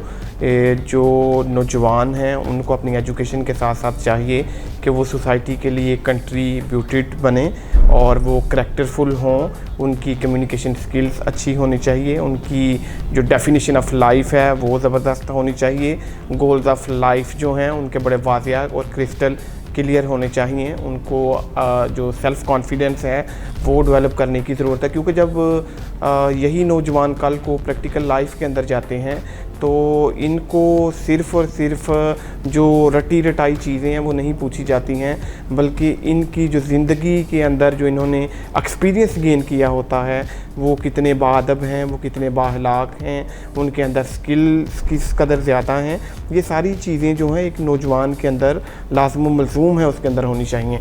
और उनकी तरजीहात में यही शामिल है कि उनको चाहिए कि वो ना सिर्फ अपने टाइम को बिला वजह सोशल मीडिया के ऊपर वेस्ट करते रहें, चौकों चौराहों में, पार्कों में, और इस तरह की फ़जूल जो मामलाती ज़िंदगी है उससे दूर रहें और अपनी ज़िंदगी को प्रैक्टिकल लाइफ के लिए प्रिपेयर करें, अपने माइंडसेट को बिल्कुल क्रिस्टल क्लियर करें और उनके जो ख्वाब हैं वो वासियाँ हो, उनको पता हो कि हमने ज़िंदगी के अंदर किस तरह से सर्वाइव करना है। हमारे कंधों के ऊपर हमारे बहन भाइयों की ज़िम्मेदारी है, हमारे कंधों के ऊपर हमारे पेरेंट्स की ज़िम्मेदारी है, और बेशुमार जो ज़िम्मेदारियां हैं वो उनका बोझ जो है इंसान को उठाने की कोशिश ज़रूर करनी चाहिए।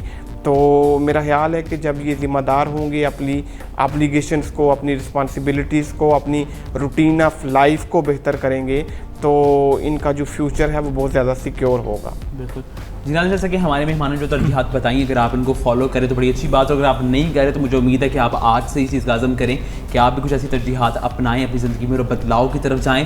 तो यही में शामिल करें। छोटी सी ब्रेक के बाद वापस आएंगे तो मज़ीद कुछ अब हमारे फ़नी सेगमेंट्स रहेंगे जिसमें हम कुछ गेम्स करेंगे अपने मेहमानों के साथ, और कुछ इनसे और मज़ीद पर्सनल क्वेश्चन है क्योंकि हम एंडिंग की तरफ जा रहे हैं प्रोग्राम के।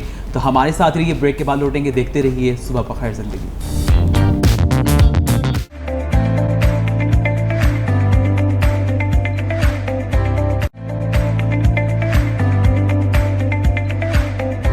वेलकम बैक नाज़रीन, ब्रेक से वापस आ चुके हैं। आप देख रहे हैं सुबह बखैर ज़िंदगी, और आज का हमारा जो इन्फॉर्मेटिव शो था यकीन आप लोगों ने पसंद किया होगा और आप लोगों ने काफ़ी सीखा भी होगा।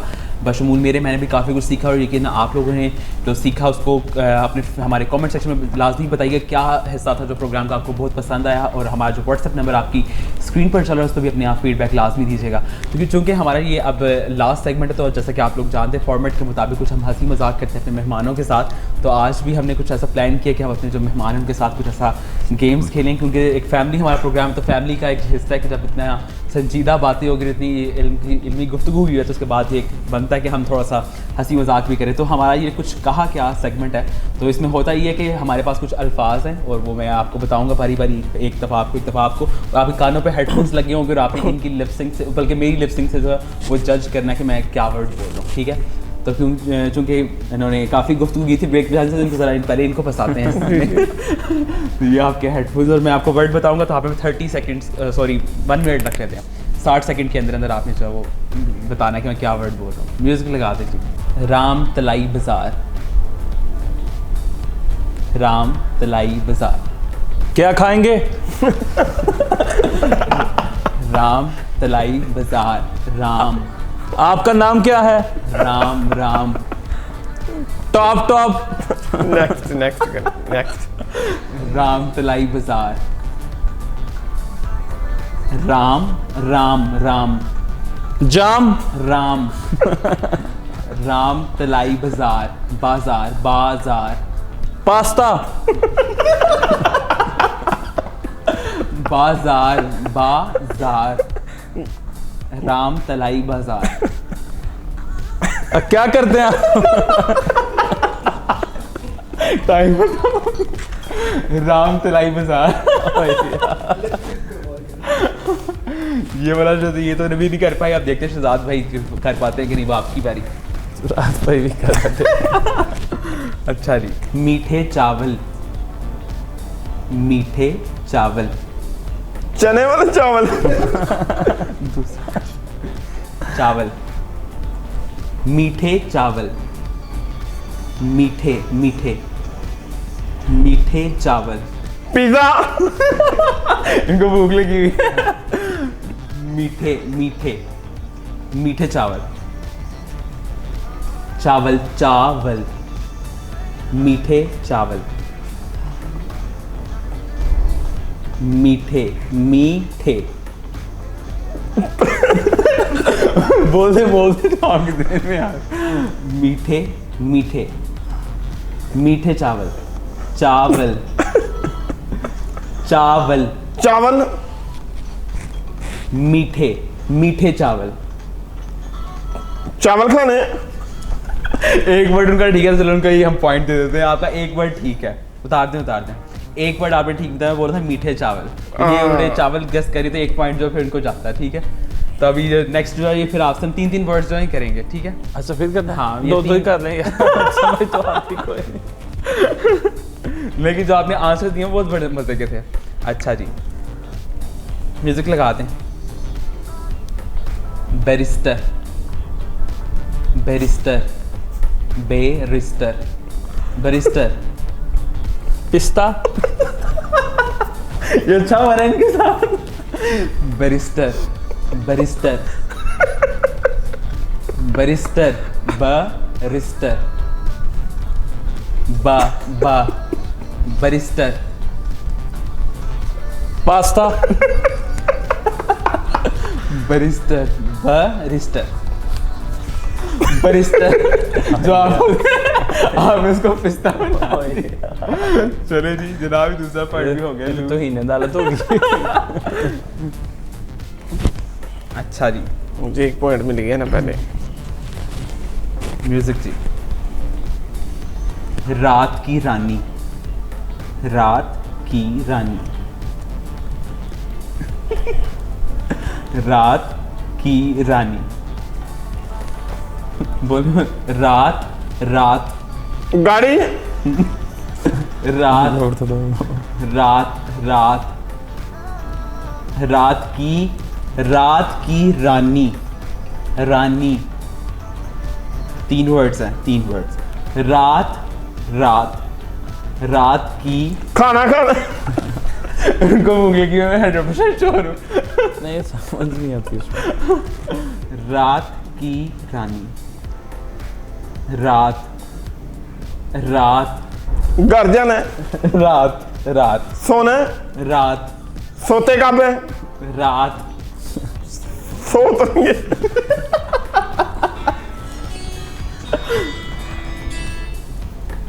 चलें इनसे भी नहीं हो रात की रानी। रात की रानी। जी नाज़रीन, तो हमारे जो ये वाला कंपटीशन था, ये वैसे जो शहजाद भाई जीत गए क्योंकि उन्होंने चावल था वो जो गेस कर लिया था, तो ये एक पॉइंट जो था वो उनको चला जाता। ठीक हो गया। अब हम इनके साथ थोड़े टंग ट्विस्टर्स करते हैं, फिर हम एंडिंग की तरफ जा रहे हैं। तो टंग ट्विस्टर में आपके लिए टंग ट्विस्टर ये आपने 5 दफ़ा बोलना है। जनरल नॉलेज चलो कॉलेज, जनरल नॉलेज चलो कॉलेज, जनरल नॉलेज चलो कॉलेज, जनरल नॉलेज चलो कॉलेज, जनरल नॉलेज चलो कॉलेज, जनरल नॉलेज चलो कॉलेज। वैसे थोड़ा सा आहिस्ता आहिस्ता बोला लेकिन आप थोड़ा तेज़ बोल रहे हैं, ठीक है। मीठा गुड़, फीका गुड़, कड़वा गुड़, यार 5। मीठा गुड़, फीका गुड़, कड़वा गुड़, मीठा गुड़, फीका गुड़, कड़वा गुड़, मीठा गुड़, फीका गुड़, कड़वा गुड़, मीठा गुड़, फीका गुड़, कड़वा गुड़, मीठा गुड़, फीका गुड़, कड़वा गुड़। जी, ये लोग तो वो है जिनको लफ्ज़ों पे काफ़ी अबूर हासिल हो, इनके तकरीरी मुकाबलों से काफ़ी एक्सपीरियंस है। मेरे से ये इस वाले सेगमेंट में नहीं फंस पाएंगे। तो एक और आपसे कह देते हैं, आम के आम गुठलियों के दाम, आम के आम गुठलियों के दाम, आम के आम गुठलियों के दाम, आम के आम गुठलियों के दाम, आम के आम गुठलियों के दाम, आम के आम गुठलियों के दाम। जैसे आप 3 दफ़ा बताना चाहे, क्या पिद्दी का शोरबा, क्या पिद्दी का शोरबा, क्या पिद्दी का शोरबा, क्या पिद्दी का शोरबा, क्या पिद्दी का शोरबा, क्या पिद्दी का शोरबा। बिल्कुल जनाब जी, शोरबा पक गया। ये हमारी सियासत में जो वैसे भी बड़े पे आम है ये वाला। बिल्कुल बिल्कुल। और वैसे भी ये जो सेगमेंट था मुझे 100% होता है कि ज़ाहिर है इनका बड़ा एक्सपीरियंस है और फ्लुएंटली बात करने में माशाल्लाह इनको बड़ा अबूर हासिल है और लोग सीखते हैं इनसे, तो इस चीज़ में तो ये कभी भी इन्होंने हारा नहीं था। अच्छा, तो अब थोड़ा सा क्योंकि हम एंडिंग की तरफ जाए तो एक दो मेरे क्वेश्चन पहले जेन में थे। अच्छा, शहजाद भाई की पर्सनैलिटी की वैसे भी आपने रिसेंटली 28 अपनी बहारें मुकम्मल की हैं, तो मैं स्टेटस देख रहा था, तो कैसी रही हैं 28 बहारें? और बाद में एक और सवाल ये भी है कि शहजाद भाई जो बड़े भाई हैं, रो वाले भाई थे कि बड़े, कैसी केमिस्ट्री है आपकी? देखिए, ये ज़िंदगी की जो 28 बहार है, मैं समझता हूँ कि मैं खुशकिस्मत इंसान हूँ और मैंने अपने 28 साल में एक तो अल्लाह ताला की ज़ात के साथ मेरी बहुत ज़्यादा एफिलेशन है और इन 28 सालों में मुझे जिस तरह के माँ बाप मिले, जिस तरह की तरबियत की गई, मेरी ट्रेनिंग की गई, आज ज़िंदगी में मैं जो कुछ भी हूँ अपने वालिदैन की वजह से हूँ। अगर माँ का मेरी पढ़ाई में बहुत ज़्यादा किरदार है तो बाप जो है वो हमेशा जो है कभी भी कड़ी धूप नहीं महसूस होने दी। तो मेरे माँ बाप का इन 28 सालों में बहुत बड़ा किरदार है। मेरे बहन भाइयों का, शहजाद साहब बड़े भाई हमेशा दोस्तों की तरह, यही वजह है कि शहजाद साहब हैं, ये बड़े भाई, एक छोटा भाई है और हम तीनों भाइयों को कभी भी सोसाइटी के अंदर बाहर, घर से बाहर दोस्ती करने की ज़रूरत ही नहीं पड़ी। इसलिए मैंने ज़िंदगी में बहुत कम दोस्त बनाए, बल्कि अभी भी आप मुझसे पूछेंगे कि आपके कितने दोस्त हैं, दोस्त तो काफ़ी ज़्यादा हैं लेकिन करीबी दोस्त कोई नहीं है। यही वजह है कि हमने जितना भी वक्त गुजारा भाइयों ने एक दूसरे के साथ दोस्ताना ताल्लुक़ रहा, मोहब्बत का रिश्ता रखा और यही चीज़ हमारी जो बिज़नेस है, यही चीज़ जो हमारी एजुकेशन है, हमारी स्कूलिंग है, हमारी वकालत है, इनमें बहुत ज़्यादा हेल्पफुल हुई। और ये ज़िंदगी के जो 28 साल थे, मैं समझता हूँ कि मैं खुश नसीब इंसान हूँ और इन 28 सालों में जो सबसे अहम तरीन काम मैंने किया वो शायद मेरी ज़िंदगी का जो सबसे बड़ा हिस्सा था वो इल्म हासिल करने में गुजर गया और अभी भी मैं वो इल्म हासिल करना चाहता हूँ, फर्दर बढ़ना चाहता हूँ। I want to remain student till the last breath of my life. और मैं बिल्कुल नबी सल्लल्लाहु अलैहि वसल्लम की हदीस है कि माँ की गोश्त से लेकर कब्र की गोश्त तक इल्म हासिल करो और मैं इंशाअल्लाह ताला इस पर अमल भी करूँगा, क्योंकि मैं ये समझता हूँ कि तमाम दुनिया के जितने भी बड़े ख़जाने उससे बड़ा ख़जाना इल्म है, तालीम है, एजुकेशन है। और जो आप किसी को बेहतरीन तोहफ़ा दे सकते हैं वो इल्म का तोहफ़ा दे सकते हैं, वो किताब का तोहफ़ा दे सकते हैं और किसी की अच्छी तरबियत कर सकते हैं, ट्रेनिंग कर सकते हैं। लिहाजा ये ज़िंदगी के जो 28 साल थे और मुझे बिलीव करें कि मुझे महसूस ही नहीं होता कि मैंने अपने ज़िंदगी के 28 साल कहाँ गुजार दिए, कैसे लम्हात गुज़रे।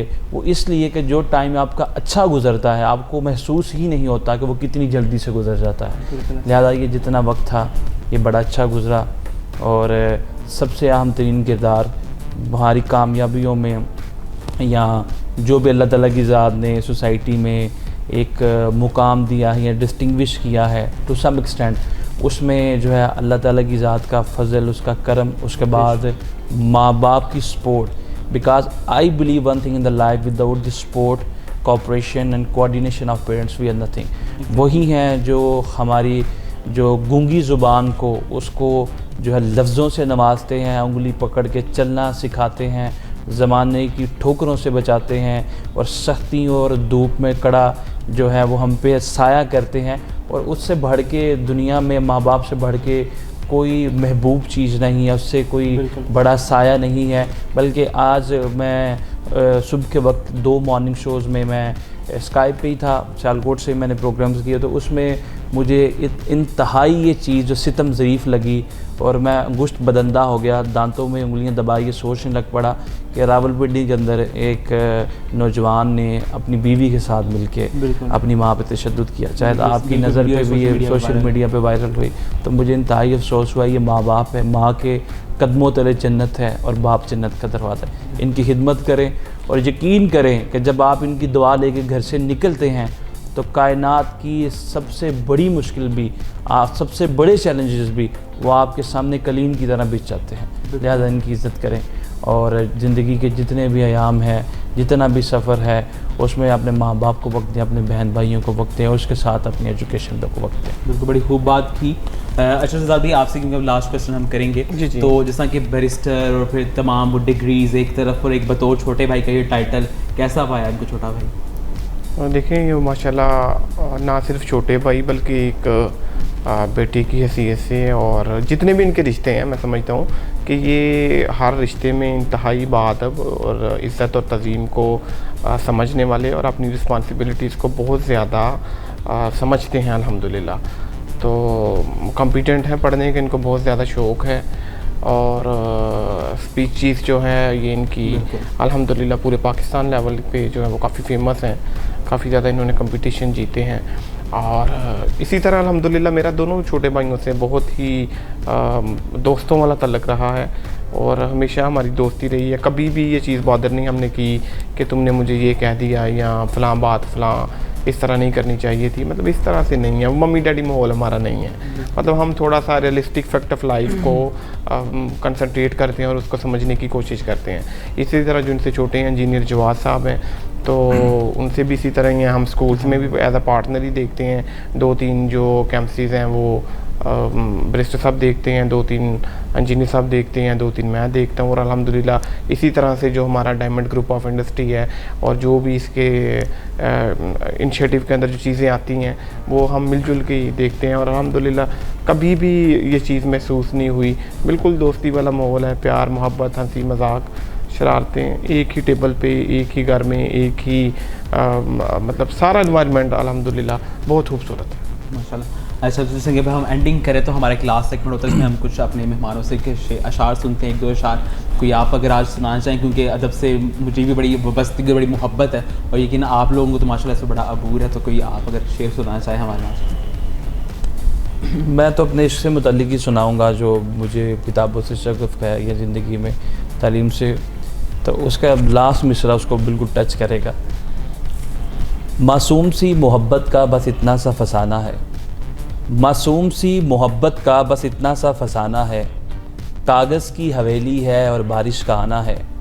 क्या रस्म उल्फत है, क्या शर्ते ज़माना है, क्या रस्म उल्फत है कि शर्ते ज़माना है। आवाज़ भी ज़ख्मी है और गीत भी गाना है, उस पार पहुँचने की उम्मीद बहुत कम है, उस पार पहुँचने की उम्मीद बहुत कम है। कश्ती भी पुरानी है और तूफ़ान का भी आना है, और ये इश्क नहीं आसान बस इतना समझ लीजिए, ये इश्क नहीं आसान बस इतना समझ लीजिए, एक आग का दरिया है और डूब के जाना है। क्या कहना, बहुत खूब, ज़बरदस्त। तो फिर जगा दिया ना कि मोटिवेशन भी दे दिया साथ ही शेर। तो जनाब आप क्या सुनाना चाहेंगे? मैं बिल्कुल आपको 2 वर्सेस पे कंसिस्ट शेर ही सुनाऊंगा कि मेरे लहजे में ये तवाज़ुन बड़ी सोहबत के बाद आया, मेरे लहजे में ये तवाज़ुन बड़ी सोहबत के बाद आया। कई मिजाजों के दश्त देखे, कई रवैयों की हाक छानी। ज़बरदस्त, बहुत खूब जनाब, बहुत शुक्रिया।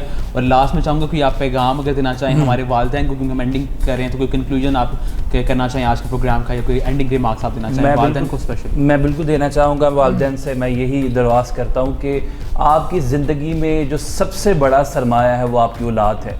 अगर आप अपनी औलाद की अच्छी तरबियत करते हैं, इनको अच्छी एजुकेशन दिलवाते हैं, तो ये वो एसेट है, ये वो सरमाया है कि कल कला जब ये बच्चे बड़े होंगे, ये घर की ज़िम्मेदारी संभालेंगे, ये इस मुल्क की ज़िम्मेदारी संभालेंगे, इस कौम की ज़िम्मेदारी संभालेंगे और अपने घर वालों का ये जो बोझ है जो उनका वो भी शेयर करेंगे। लिहाजा इनकी तलीम व तरबियत पे तवज्जो दें और इनको इस माशरे का, इस मुल्क का, इस रियासत का एक ज़िम्मेदार और काबिल शहरी बनाएं। बहुत शुक्रिया जनाब। शहजाद भाई, क्या लास्ट रिमार्क्स देना चाहेंगे, क्या मैसेज देंगे आज? मैं भी वालिदैन से यही गुजारिश करता हूँ कि आप अपने बच्चों के ऊपर चेक एंड बैलेंस का बहुत ज़्यादा ख्याल रखें। आपके बच्चे जब स्कूल जाते हैं, जब कॉलेजेस में जाते हैं, जब यूनिवर्सिटीज़ में जाते हैं, तो आपको चाहिए कि आप हमेशा जो है वो ध्यान रखें कि आपके बच्चे किन किन सरगर्मियों के अंदर मुलविस हैं और उनकी हैबिट्स क्या हैं, वो कब घर से बाहर जाते हैं और कब घर में दाखिल होते हैं, उनकी रूटीन ऑफ लाइफ क्या है। क्योंकि हम आजकल के इस दौर में देख रहे हैं कि बहुत से मसाइल जो हैं वो नौजवानों में अगर बढ़ रहे हैं या नौजवान जो हैं वो मुख्तलिफ़ किस्म की जराइम में मुलवस हो रहे हैं, मुख्तलिफ़ सरगर्मियों के अंदर मुलवस हो रहे हैं। हम वन व्हीलिंग देखते हैं, बच्चे सड़कों के ऊपर कर रहे हैं, शूटिंग करते हुए हमें नज़र आ रहे हैं, कॉलेजेस में शोबदाबाजी करते हुए नज़र आ रहे हैं। तो मेरा ये ख्याल है कि पेरेंट्स को चाहिए कि जहाँ इनकी तलीम की तरफ तवज्जो दी जा रही है वहाँ पे इनकी तरबियत के ऊपर भी तवज्जो दें और इनकी किरदार साजी के ऊपर भी अपनी पूरी मुकम्मल सपोर्ट इनको फराहम करें ताकि ये माशरा जन्नत नज़ीर बन सके। Thank you. बहुत शुक्रिया था आप दोनों के वक्त का कि आप लोग प्रोग्राम में तशरीफ़ लाए हो। यकीनन मुझे खुशी हुई कि आप लोगों से गुफ्तगू करके भी जो आपसे मैंने सीखा, यकीन मेरे लिए भी आगे मुस्तकबिल में इससे बहुत से फ़ायदे होंगे। और आप लोगों के लिए एक शेर, आप दोनों की खिदमत एक शेर नज़र करूँगा। यकीन आप लोगों के लिए कि गुफ्तगू अच्छी लगी, ज़ोक़े नज़र अच्छा लगा, गुफ्तगू अच्छी लगी, ज़ोक़े नज़र अच्छा लगा, मुद्दतों बाद कोई हम सफ़र अच्छा लगा। यकीन मेरे लिए बहुत अच्छा प्रोग्राम था। मेरे लिए एक जो मेरी टॉप लिस्ट के प्रोग्राम था उनमें से एक प्रोग्राम था। बहुत शुक्रिया आप लोगों की आमद का।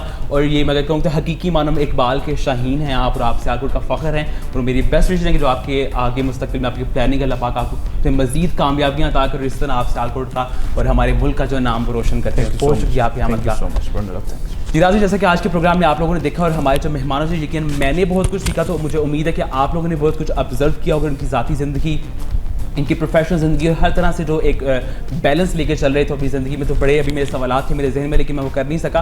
लेकिन मुझे उम्मीद है कि आप लोगों ने बहुत सीखा होगा और कि आप लोग भी इस तरह अपनी लाइफ में इनकी इस तरह की जो एक्सपीरियंस है उनकी इम्प्लीमेंटेशन करेंगे और आप लोग भी अपनी लाइफ में जो मज़ीद बेटरमेंट लेके जाएंगे। और हमारी जो मटीरियलिस्टिक अप्रोच है उसको अब छोड़ के हम अब प्रैक्टिकल की तरफ होने की कोशिश करेंगे। आज के प्रोग्राम से हमने यही सीखा और आज के प्रोग्राम में सिर्फ इतना ही। इंशाल्लाह एक नए प्रोग्राम के साथ आपकी खिदमत में फिर से हाजिर होंगे। तब तक के लिए अल्लाह हाफ़िज़, अल्लाह ने के पान।